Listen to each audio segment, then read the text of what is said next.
नमस्कार। आज 11 जून और ज्येष्ठ मास की शुक्ल पक्ष की द्वादशी है।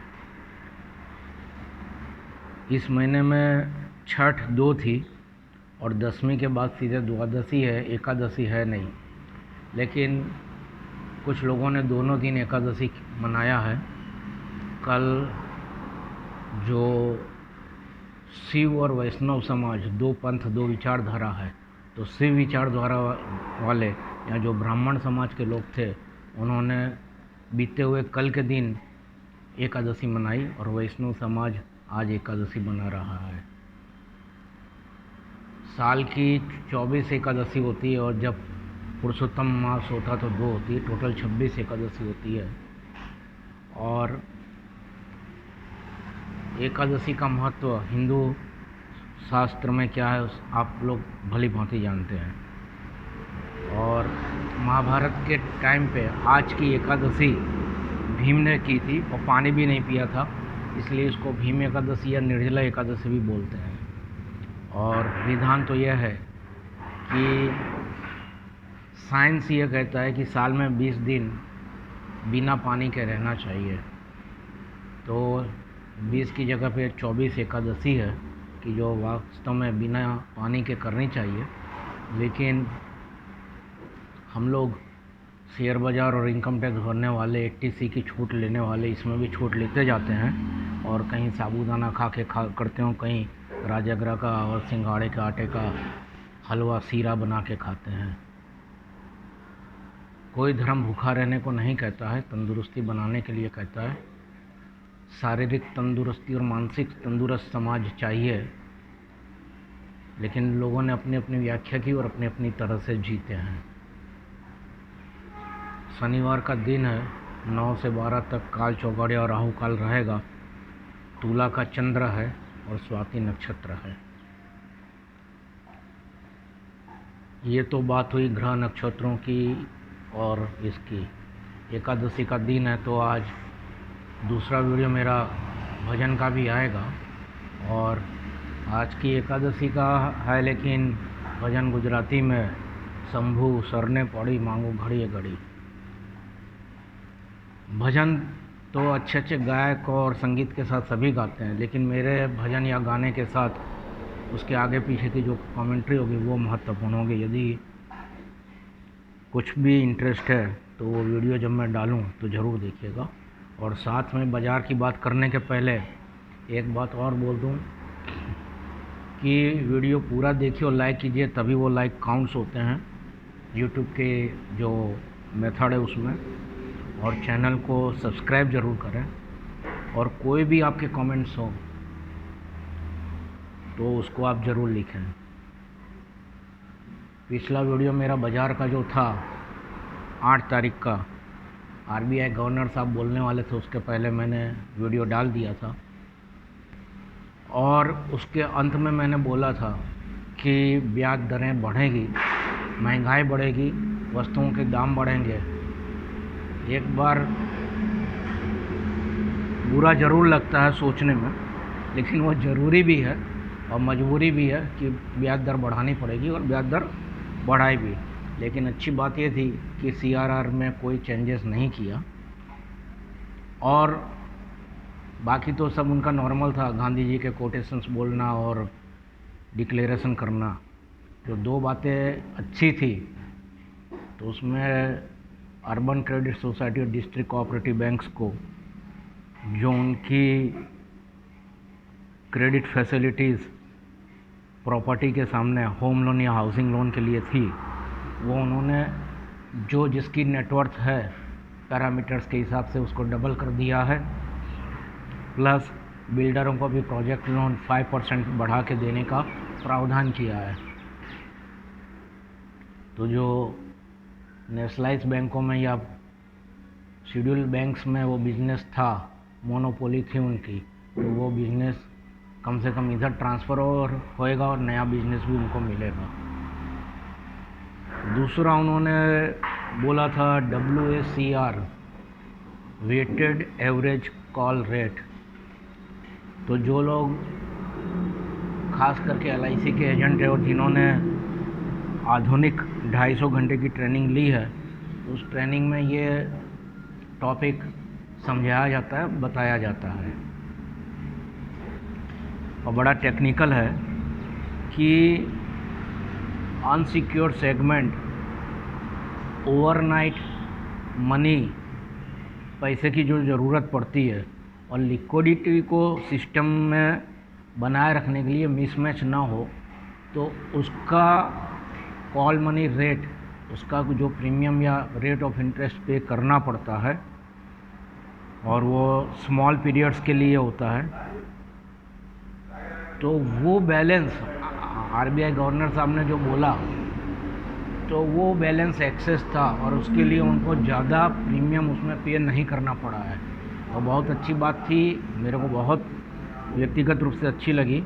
और मैंने जो मेरे जानकार लोग जिन्होंने मेरे को कमेंट्स में लिखा या पूछा या फ़ोन करके मैंने उसको डिस्कस किया इस चीज़ को, कि ये बहुत बढ़िया बात है कि हमारे पास जेब में पैसा है तो हमको ऊंचे रेट पे उधारी लेने के लिए नहीं जाना पड़ेगा। और वो चीज़ मैंने अपने वीडियो के टाइटल में भी लिखा था, हमरे बलमा बेईमान हमें पटियाने आए हैं और सिस्टम से लिक्विडिटी कम नहीं होने दूंगा।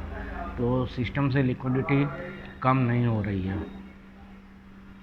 कल का बाज़ार गिरा, आज शनिवार का दिन है, देख रहा हूँ कि नेस्डेक 3% गिरा हुआ है और US के वहाँ के इन्फ्लेशन के डाटा आने वाले हैं, तो उसको कंसीडर करके इंटरनेशनल मार्केट दहशत में रहा। वैसे तो मैंने 3 महीने पहले भी बोला था कि बाज़ार हमटी डमटी चलेगा, एक दिन ऊपर एक दिन नीचे, एक दिन लाल एक दिन हरा, लेकिन जो 4-5 मुद्दे मैंने देखे कि क्या है, तो उसमें एक तो बबल्स की बात है। तो मैंने बबल्स किस कारणों से आए हैं उसको अपने 3-4 जो मेन व्हाट्सएप ग्रुप है उसमें शेयर भी किया है, और उसमें हमारे एडमिन विजय भाई कगराना और एक पुणे से मिस्टर जिंदे शाह ने उसको थम्सअप भी दिया है। तो बबल्स की बात हो गई है। क्रूड ऑयल, गवर्नर साहब ने अप्रैल की मीटिंग में भी बोला था कि हम मानते हैं कि $100 के आसपास रहेगा, जो अनसर्टेन है। और उस दिन उनकी जब स्पीच थी तब भी $121 बैरल के हिसाब से चल रहा था, और जो मोटा मोटी देखें तो 120 के आसपास चल रहा है। और रसिया यूक्रेन के युद्ध से ये मामला और टेढ़ा हो गया है। और जहाँ तक अपने देश की बात करें तो अपने तो युद्ध हो या ना हो 80% अपने इंपोर्ट्स ही करते हैं। अब मार दोनों गालों पे पड़ रही है। कैसे पड़ रही है कि एक तो काउंटर प्राइस बढ़ गया उसका, और दूसरा जो कल डॉलर 77.82 या 83 तक चला गया, सबसे हाईएस्ट, तो एक तो काउंटर से ऊंचे दाम में लेना, और जो एक्सचेंज के रेट है तो डॉलर बढ़ जाने से, रुपया कमज़ोर और डॉलर बढ़ जाने से उसकी वजह से भी ज़्यादा पेमेंट करना। और इन सब चीज़ों का असर इकोनॉमी पे, और इकोनॉमी शेयर बाज़ार, क्योंकि अपने रीढ़ की हड्डी जिसको बोलते हैं, बैकबोन बॉडी में होता है, तो इकोनॉमी का बैकबोन है शेयर मार्केट। तो उसमें फिर इन्फ्लेशन, रिसेशन, सारे मुद्दे उसमें आने लग जाते हैं। और टारगेट तो इसका यहाँ तक बताया जा रहा कि 150 तक जाएगा। और रसिया का युद्ध कब पूरा होगा, ना कोई पंचांग बता पा रहा, ना कोई राजकीय पंडित बता पा रहा, ना कोई पत्रकार बता पा रहा, ना कोई राजदूत बता पा रहे हैं, कोई बता नहीं पा रहा है। तो ये एक और तलवार अटकी पड़ी है। अमेरिका के इन्फ्लेशन का डाटा का इंतज़ार रहेगा।